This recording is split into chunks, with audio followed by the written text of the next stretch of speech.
গরুর পুরাণ অনুযায়ী যখন মানুষের শেষ নিঃশ্বাস পড়ে তখন শুধু দেহের মৃত্যু হয়, আত্মার নয়। আজকে আমরা ভিডিওতে জানব মৃত্যুর পর আত্মা কোথায় যায়। তো বন্ধুরা, যারা এখনও আমাদের চ্যানেলটি সাবস্ক্রাইব করেননি, এক্ষুনি সাবস্ক্রাইব করুন। আত্মা শরীর থেকে বিচ্ছিন্ন হয়ে যায়, কিন্তু সে তখনও সচেতন থাকে।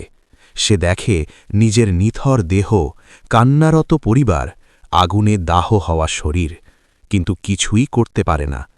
এই সময় আত্মা গভীর যন্ত্রণা, ভয় ও অনুশোচনায় ভোগে। যারা জীবনে অনেক পাপ করেছে তারা তখন আতঙ্কে কাঁপতে থাকে। মৃত্যুর পরপরই আসে যমরাজের দূত, যমদূতরা। গরুর পুরাণ বলে, পুণ্যবান ব্যক্তির কাছে যমদূতরা আসে শান্ত ও দীপ্ত রূপে, পাপীর কাছে আসে ভয়ঙ্কর অগ্নিসদৃশ রূপে। তারা আত্মাকে ধরে নিয়ে যায় যমলোকের পথে। এই সময় আত্মা বুঝতে পারে এখন আর কোনো মিথ্যা, ক্ষমতা বা টাকার জোর কাজ করবে না। গরুর পুরাণে বলা হয়েছে যমলোকের পথ প্রায় ৮৬,০০০ যোজন দীর্ঘ। এই পথে রয়েছে অগ্নিজ্বলন্ত ভূমি, কাঁটা ও ধারালো পাথর, বিষাক্ত সাপ ও ভয়ঙ্কর প্রাণী, অসহ্য তৃষ্ণা ও ক্ষুভা। পাপী আত্মারা এই পথে প্রচণ্ড কষ্ট ভোগ করে। আর এই সময়ে যদি মৃত ব্যক্তির পরিবার পিণ্ডদান, শ্রাদ্ধ ও তর্পণ না করে, তবে আত্মা আরও দুর্বল ও যন্ত্রণাক্লিষ্ট হয়।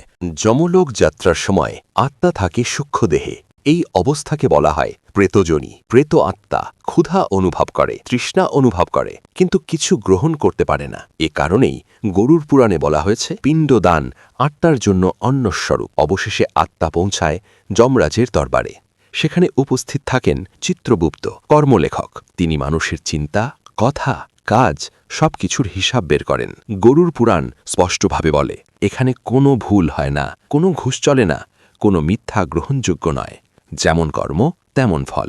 গরুর পুরাণে বলা হয়েছে ২৮ প্রকার নরক রয়েছে। তার মধ্যে উল্লেখযোগ্য নরক ত্রমিশ্র নরক, যা অন্যায়ভাবে মানুষের সম্পদ কেড়ে নেওয়া পাপীদের জন্য। অন্ধ ত্রমিশ্র নরক প্রতারণা ও বিশ্বাসঘাতকদের জন্য। রৌরব নরক নিষ্ঠুর ও হিংস্র মানুষের জন্য।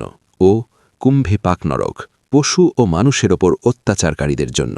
প্রতিটি নরকে নির্দিষ্ট পাপ অনুযায়ী শাস্তি দেওয়া হয়। যারা জীবনে সত্য কথা বলেছে, দান করেছে, ভগবানের ভক্তি করেছে, পিতা মাতার সেবা করেছে, তারা পায় স্বর্গবাস। স্বর্গে রয়েছে শান্তি, আলো, সুখ, দিবসম আনন্দ।